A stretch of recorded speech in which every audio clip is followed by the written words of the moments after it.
La justicia, la equidad y el sentido común son protagonistas en este antiguo cuento chino de autor desconocido. Alia te cuenta una versión adaptada de una sentencia acertada.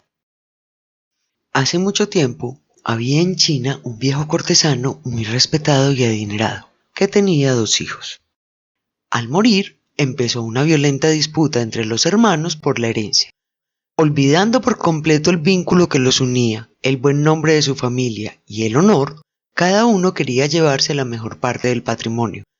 Por eso, tenían pleitos bochornosos entre ellos, ofendiéndose y maltratándose mutuamente, tanto por las propiedades grandes como por las minucias. En pocas palabras, hasta por un comino. Sin importar qué tan equilibrada fuera la partición, cada uno sabía que el otro actuaba como él, por lo que ambos percibían que el otro se llevaba algo oculto. No en vano dicen que el ladrón juzga por su condición.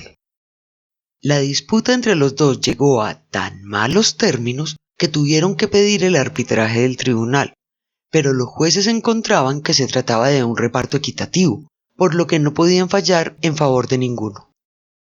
Aún con las evidencias, continuaba la discusión acalorada entre los hermanos, cada uno cegado por su avaricia y soberbia, incapaces de comprender cualquier argumento del otro o de los juzgados.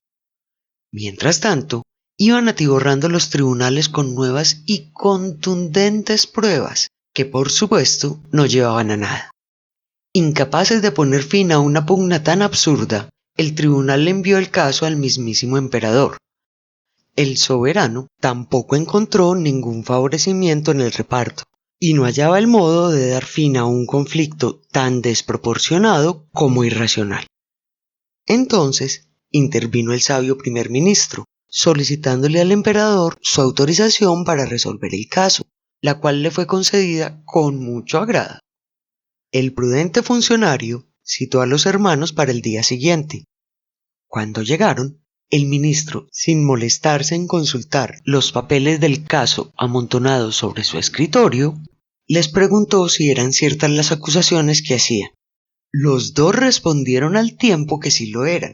Entonces el ministro les hizo firmar un documento que ya tenía listo, en el que se afirmaba que era verdad lo que cada uno decía. Sin permitirles pronunciar palabra, en una muestra de sentido común y equidad, el ministro ordenó que de inmediato cambiaran las pertenencias, de modo que cada uno quedara con lo que tenía el otro, terminando por fin con años de contienda. Por favor, deja en los comentarios qué te pareció, así charlamos un poco. Quiero agradecerles por quedarse hasta el final del cuento, y a todos los suscriptores el grandísimo apoyo con el que cada día somos más. Nos vemos en el próximo video.